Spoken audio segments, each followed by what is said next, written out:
ខេត្តកំពតជំរុញការបញ្ជ្រាបអេបមតិយើងដល់មន្ត្រីសិស្សនិងប្រជាពលរដ្ឋដើម្បីលើកកម្ពស់សេវា Digital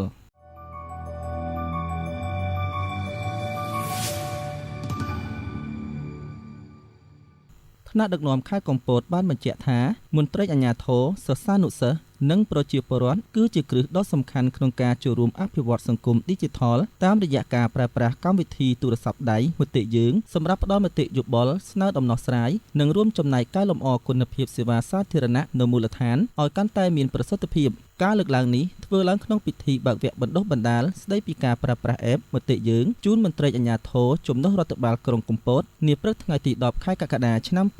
2026នៅសាលប្រជុំសាលាក្រុងកំពតដែលរៀបចំដោយការិយាល័យប្រជាពលរដ្ឋនៃរដ្ឋបាលខេត្តកំពតឯកឧត្តមវ៉ាន់ស៊ីថាសមាជិកក្រុមប្រឹក្សាខេត្តកំពតបានមានប្រសាសន៍ថាក្នុងយុគសម័យបច្ចេកវិទ្យាជឿនលឿនការប្រើប្រាស់ប្រព័ន្ធ Digital មិនមែនជាជម្រើសទៀតទេប៉ុន្តែជាតម្រូវការចាំបាច់សម្រាប់មន្ត្រីរដ្ឋបាលនិងប្រជាពលរដ្ឋដូច្នេះការិយាល័យប្រជាពលរដ្ឋបានដាក់ចេញយុទ្ធសាស្ត្របញ្ជ្រាបចំណេះដឹងអំពី App មតិយើងដល់មន្ត្រីរាជការសិស្សានុសិស្សនិងប្រជាពលរដ្ឋនៅទូទាំងខេត្តដើម្បីឲ្យពួកគាត់ប្រើប្រាស់បច្ចេកវិទ្យាក្នុងការផ្ដល់ព័ត៌មានផ្ដល់មតិយោបល់និងតាមដានការផ្ដល់សេវាសាធារណៈបានកាន់តែងាយស្រួលឯកឧត្តមក៏បានបន្តថាក្រៅពីការសិក្សាពីរបៀបប្រើប្រាស់កម្មវិធីមតិយើងមន្ត្រីដែលចូលរួមបណ្ដុះបណ្ដាលក៏បានយល់ដឹងបន្ថែមអំពីទូនាទីភារកិច្ចនិងសិទ្ធិអំណាចរបស់ការិយាល័យប្រជាពលរដ្ឋព្រមទាំងយន្តការថ្មីៗសម្រាប់ដាក់ពាក្យបណ្ដឹងឬផ្ដល់ព័ត៌មានតាមប្រព័ន្ធ Digital បន្ទាប់ពីបញ្ចប់វគ្គបណ្ដុះបណ្ដាលមន្ត្រីទាំងអស់ត្រូវបន្តផ្សព្វផ្សាយចំណេះដឹងនេះទៅកាន់ប្រជាពលរដ្ឋនៅមូលដ្ឋានដើម្បីឲ្យការប្រើប្រាស់ App មតិយើង